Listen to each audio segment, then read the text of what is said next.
Bitcoin under 10,000, back over 10,000, under 10,000. Now we're back over 10,000 with Bitcoin. Is it going to break back down though below 10,000? We'll talk about that today, as well as the first legal billion-dollar heist in history. Keep watching. Welcome to BlockRoots. I am Josh, and on behalf of my co-founder, Karen Clark, we just want to say welcome to the channel. Here on BlockRoots, nothing is financial advice. We like to give updates on Bitcoin each and every day. Or every week. And so again, if you've not yet subscribed, make sure you click the red button below to get notifications for the channel. We're going to go ahead and give away $200 to one person who commented on the last video. And if you comment on a weekly basis, we like to give away $100 of Bitcoin each and every week. So keep on the lookout for that. Now, I usually like to show my face, but as far as that goes, I have had technical difficulties with my camera yet again. So I'll work on that and then we'll show my face, hopefully, on the next video. But as far as Bitcoin goes, we'll look at that today. We'll also look at Uniswap, a popular decentralized DEX, as well as Sushi Swap. We'll look at both of those because a lot of you want to know how to use those. You haven't used them yet, so let's go ahead and talk about that to help you out, because there have been a lot of good access to altcoins on those during this time. So we'll review that as well. Now, as far as Bitcoin goes, right, kind of a downtrend. I mean, really, we're going sideways, even though we have lacked another higher high. Now, right now, we're watching here as far as the 4-hour chart. Now, the trend, Bitcoin has broken above this trend line here, broke above with the wick, but now is retesting that area right here.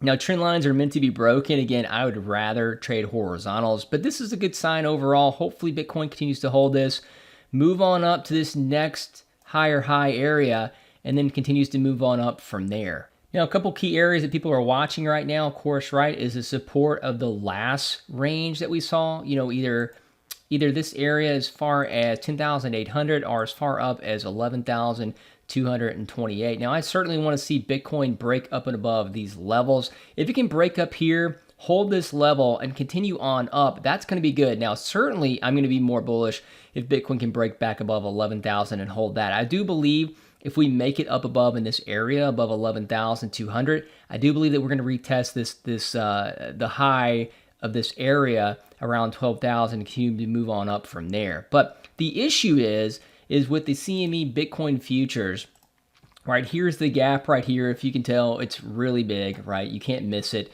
There's this gap that typically, again, if you don't know anything about the Bitcoin futures, that gaps tend to happen on the weekends because it closes on the weekends, and price tends to go back over 90% of the time, and price goes and fills those gaps and then either continues to move in that direction or reverses from there. Now, as far as the gap, quote, being filled, it hasn't really actually been filled, right? It's just been explored. Prices wick down into this area multiple times. And so is that enough? Really, it's yet to be seen. But the key area, right, consistently is being held on the daily chart. And if you look here after the breakdown for Bitcoin, there have been a lot of wicks down in this area that continue to get bought up. So which goes to show that there are buyers who are stepping in below $10,000. Psychologically, maybe that seems like a good deal for people, but overall, right, we do see buyers who are stepping in to buy Bitcoin at sub 10K levels, which is really good. Now, again, this is the area that we definitely want to see hold on the daily chart. If you see the two green lines here on the bottom, of course, that is the top of the previous range. Again, for us to break down on the higher time frame, and a lot of people are talking about price breaking down below $9,000 back into this range right here. I don't think it's going to be necessarily bad, as I've said before, if price does wick down here on the daily level and then moves back up. But again, for price to move back down in this area and to continue to move in this, I mean, I wouldn't think that would be necessarily a good thing. I would be more bearish than bullish overall if price did that. We do want to try to keep the current level that we're at right now. I would say that I am neutral at the moment. Again, I don't really know if Bitcoin is going to break down because we have had a lot of people step in and buy up this range, but also too, that was a significant drop that we've had. But if you have traded Bitcoin, if you've been in the crypto markets for a long time, you know that these pullbacks are not, Bitcoin isn't a stranger to these pullbacks. You're going to notice that there's been plenty of the last uptrend to all-time highs. There was like 9 pullbacks that were at least 30% or so, right? You're going to see obviously here on the weekly chart. But again, here on the weekly chart, you see that Bitcoin is holding this main area. I want to make sure that Bitcoin does close up above this range. Specifically, if I were to move this one green line up right here, I prefer that Bitcoin price does stay above 10,175 or so.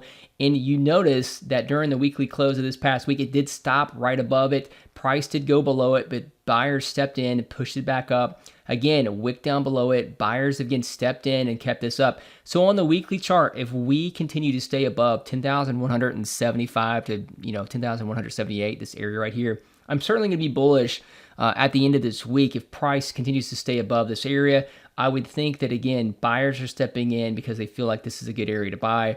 But as far as that goes, we've yet to be seen. We've still got a few days until the weekly close. Obviously, a lot of people are bearish here on the monthly chart, right? The monthly is the highest, pretty much the highest time frame you're going to look at. But still, I don't think that it's that bad because today is today the 9th? I mean, we literally have 3 weeks until the monthly close ends. So a lot can happen in crypto in that 3-month time frame. But overall, where this green line stands right here around 10,760, I'd love to see price move back above this area as far as that goes. Because again, that structure has held as support, right? I mean, that's been a main structure that was resistance before. Of course, now breaking back above it, bouncing off of it the month before, and now breaking below it. It would be good to see buyers step in and, of course, push the price back up above 10,760. Over the course of the next 3 weeks, we know that Bitcoin can move up $300 in a matter of a minute, right? So not really too worried about that, but keep an eye on the monthly chart. It's not bearish yet, regardless of what people say. A lot of people think that this chart is signaling that price is going to continue to move on back down to to 9K or sub 9K. But again, that's a long time from now. But if price certainly does in 3 weeks break back above 10,760 and close there, that would be a great sign for Bitcoin to continue to move on up and hopefully retest this next resistance area or major level, which is around 13,880. Now, while Bitcoin has been going sideways, of course, some alts have been doing okay. We've seen a lot of alts pull back 30 to 50%, which isn't bad. I mean, again, that gives some buying opportunities here. One specifically that we continue to watch is the Polkadot ecosystem, or DOT, right? So as far as Polkadot goes, if you know anything about blockchain, again, looking for a scaling solution, Ethereum has been slow, and a lot of people are talking about how Polkadot and Ethereum can work together. But I'm not going to get too much in fundamentals. The point of this is technical analysis wise, Polkadot seems to be at a support level and it's holding very well. Now, you're going to notice that before it was in an uptrend. Of course, a lot of people were bullish on it. Of course, broke out of that, went sideways, has now broken back down, but has held at this green level in between 386 to 413, has moved above it, has come back down and retested that level and bounced off of it twice, which tends to be a bullish sign, right? That tends to be a bullish retest of support. It has bounced off very well. Continue to watch that. Of course, the next level area is probably going to be up in this level around $5.30, $5.33. So if price can continue to break on back above there and even further up, that's going to be good for Polkadot. But that is one asset that we're certainly looking at BlockRoots because fundamentally we feel like it's a bullish asset. Overall, it is a top 7 asset now to become on the market cap overall. So again, continue to look out for Polkadot. Now, the other asset that we want to take a look at, one specifically that I've been really bullish on, and I'll tell you why, is Sushi. So many people are bearish on this asset. So many people think that it's a total scheme because if you know anything about Sushi Swap, which we'll talk about that shortly, basically it uses the token Sushi, okay? And so as far as Sushi goes, looking at the technical analysis, right, it dropped tremendously after the previous developer sold off like 2 million or $13 million worth, right, of Sushi tokens. It got down all the way down to like $1.15 or something and then bounced after the migration happened and he gave the keys over to the FTX CEO, Sam. And so as far as that goes, right, it's been ranging ever since, and we've seen price go as low as 217, back up to around 320, and it's now ranging back and forth. I want to see Sushi, of course, break back above $3, specifically around 318, 320. If it can hold there, I do believe that it's going to continue to move on up. And then the next big test, right, would be at this area that held as support, which is around 450. And again, psychological level wise, probably $5 as well. but I'm looking for that to hold and continue to move on up. And again, this has some good fundamentals behind it. Not only is it a trade because I believe that technical analysis wise, it hit support. I think it continue to break on up, but also too, when you hold Sushi, you can actually stake that on a decentralized DEX called Sushi Swap. Okay.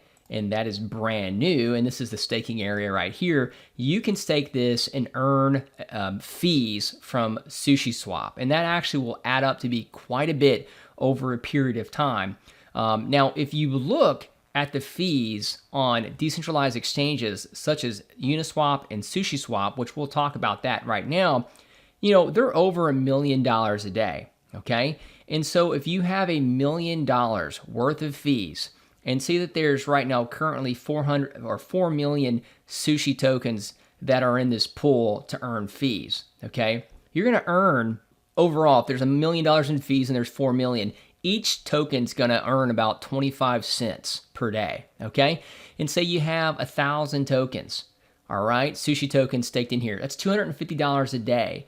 And so over the course of, with current prices right now of Sushi, if you were to buy 1,000 tokens, that's going to be close to $3,000. So in about 12 days, you're going to be paying that off and earning fees on a monthly rate that are going to pay you, roughly several $1,000s more a month. So again, bullish overall, because not only can you buy Sushi right now and hopefully price goes up, but also too, if you stake these on this decentralized exchange, Sushi Swap, you can also earn fees overall. So that's a pretty bullish thing. Now, as far as Uniswap goes, I have used Uniswap. I won't get into great detail, but Uniswap is a decentralized exchange that you can use if you have a wallet, Ethereum-based wallet to trade with, okay? And so basically where you can go is to uniswap.info, okay? That's going to give you all these statistics for the Uniswap protocol analytics here, okay? It's going to give you all the tokens that are on Uniswap, this DEX, okay? It's going to give you all the different pairs, and it's going to give you a lot of information, okay? You can also search right here in this search area about a token that you're looking for, right? So maybe I'm looking for Chainlink, right? And I can click on that and it'll give me the information on Chainlink. And not only that, but it will also give me all the different pairs that I can trade Chainlink with. And technically you can trade with anything, but it gives you all that information. And if I wanted to trade Chainlink, I just click trade. And what that's going to do is take me to the trading page. And you're going to go ahead and click OK, right? And then from there, what you're going to do is you're going to be able to trade Chainlink, okay? And so you can trade Chainlink and you can trade it with many different other altcoins. I'm going to go ahead and pull this up, right? So whether you want to trade this for any of these, all right? And these are some of the altcoins that I'm holding right now. But if I were to scroll down, all in alphabetical order, you're going to notice that all these different tokens you can, quote, swap or trade with Chainlink, okay? And so if I wanted to buy one Chainlink token, it's going to tell me exactly how many Ethereum that I have to do to pay with that. All right, I'm going to go ahead and put in 10. Okay. Now it says insufficient link balance because I have no Chainlink. But what if I want to switch that and buy 10 link tokens? Right, I would buy 10 link tokens. Basically, that's how much Ethereum I have. I would then go ahead and click swap, right? Confirm swap, the price. And then what's going to happen is if you hook this up with MetaMask, you're going to then be able to swap Chainlink for Ethereum, right? So you can go ahead and click confirm. But again, I want to go ahead and try to do this as fast as possible. Confirm that. And then it'll tell you eventually, with the pending order right here, it will tell you whether or not that order was confirmed to be a trade, and then you will now hold 10 link and you will pay that fee of Ethereum for that 10 link. Now you're going to go ahead and notice it says up here how much I swapped for link, and it's going to go ahead and change that. Now my new balance is 10 link and 1.94 Ethereum, and that's basically how you swap here on Uniswap. It's pretty easy. And then from there, your tokens actually go into your wallet, whether you're connected to a MetaMask wallet, whether you're connected to Coinbase, whether you're connected to other wallets. Now, also to the new the other one is Sushi Swap, right? So Sushi Swap looks exactly like Uniswap, same exact thing, okay? Now, as far as that goes, just know that Uniswap has been known to not have as good liquidity as Sushi Swap from the beginning. There's even a tweet here from Christelle that shows you, right, if I show you this picture, that you can trade the exact same amount of ETH for REN, all right? There's less slippage and you get more overall for the same price. So this is where the $1 billion heist comes into play, because the liquidity on Sushi Swap is better than Uniswap currently. And with that said, Uniswap, you're going to notice that the liquidity for Uniswap was up to $2 billion. And over the course the past day, it has now dropped to 535 million. So again, over $1 billion worth of liquidity that has went from Uniswap and has now went over to Sushi Swap. So with that said, all I have to say is, yeah, that's the first $1 billion heist that Hisaka even said, the first legal $1 billion heist, which shows you that Sushi now holds more liquidity or better liquidity than Uniswap overall. So time will tell whether or not which one of these is better to trade on when it comes to swapping in decentralized exchanges. Both are still really good. I think both overall, you're going to continue to get pretty good liquidity compared to any other decentralized exchange. And both of these have a lot more tokens than probably any other decentralized exchange. So with that said, I do believe that both Sushi Swap and Uniswap are still really good to trade on overall, and so continue to check those out. But that's just kind of a quick overview as far as Uniswap goes. I'm going to continue to give probably more tutorials about this. I want to make this video under 20 minutes, so I want to go ahead and stop there and give away $200 of Bitcoin to one person who commented on the latest video. So here it is. Now's the time to give away $200 in Bitcoin to the last person, or to one person who commented on the last video. And the winner of $200 of Bitcoin this week is